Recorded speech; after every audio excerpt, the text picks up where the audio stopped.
Okay, so now I'm going to demonstrate electromagnetic induction, and I'm going to build the same setup that I just drew. Right, so I have a solenoid, so I've got this wire that's coiled around a cylinder many times, all right? And I can connect a wire to each end of this, and that will connect me to the wire that's wrapped around the cylinder. And then I have an old-fashioned voltmeter. Actually, this one is an ammeter. And the reason that I'm using this old ammeter is because it's analog. And so we'll be able to see quick changes, which is what's going to happen, that a digital one is a little too slow to pick up sometimes. And also, one thing that's nice about this is that it has, to one side it's positive current, and the other side it's negative current, so we can see if the current is changing directions based on which way the needle goes. Okay, so that's pretty much it for the setup. I'm going to take that, I'm going to connect the solenoid to the ammeter with these wires, and then I have a magnet that I'm going to move. All right, and this is a stack of disc magnets, and I can make it stronger or weaker by taking some disc magnets away or adding them. Okay, so this is a pretty strong magnet here. It's behaving like a bar magnet. The stack of disc magnets behaves like a bar magnet. Okay, so let's see what happens. Okay, here we go. So here's the setup. I have this solenoid, and it is connected to the ammeter with these wires. So I've got the wires going to the ammeter and to the solenoid, and that's it. This is my entire circuit, is the ammeter and the solenoid connected in a circuit. And here's my magnet. And so watch what happens when I move this magnet around the coil. And what I'm going to do for maximum effect is I'm going to move it into the coil. Okay, so I'm coming in from this side, and I'm going to move it into the coil. And there you saw that the needle moved.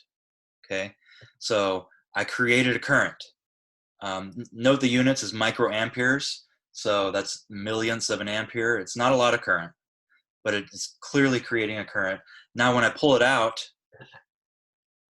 I created a current again, but this time in the opposite direction. So when I move it into the solenoid, I get a current in one direction.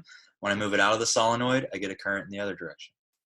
Okay, so we can immediately see, observe a few things here that are interesting. One is, if I put this magnet in here and I just leave it inside, I'm not getting any current. And this makes sense from a conservation of energy point of view.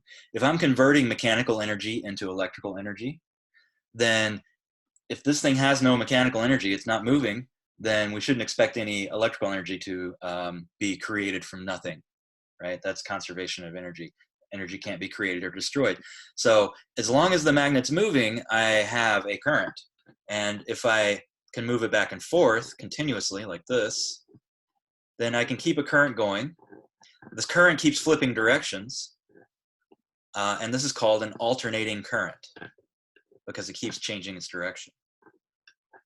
Alternating current is what we have in the outlets in our homes, and I'm going to explain why. It has to do with electromagnetic induction. Another thing I want to point out is if I take this magnet and I flip it around, so I'm not sure which end is north and which is south, but I've flipped north and south now by flipping this around. Watch what happens to the current when I put the magnet in. It went the other way this time. And when I pull it out, okay, so by flipping the orientation of the magnet, I've also flipped the direction of the current that is created.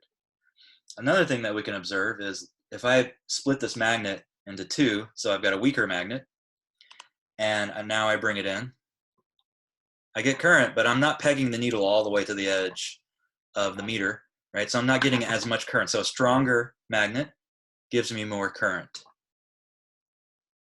This simple device is what we call an electric generator.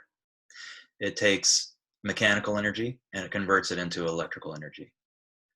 And I might add, I don't even need the ammeter. I need the ammeter if I want to measure the current that's created. But if I just have this and I move the magnet around, I am creating a current in this coil, even though I'm not measuring it with the ammeter. Okay, so I'm going to give you a few real-world examples of this in the next video.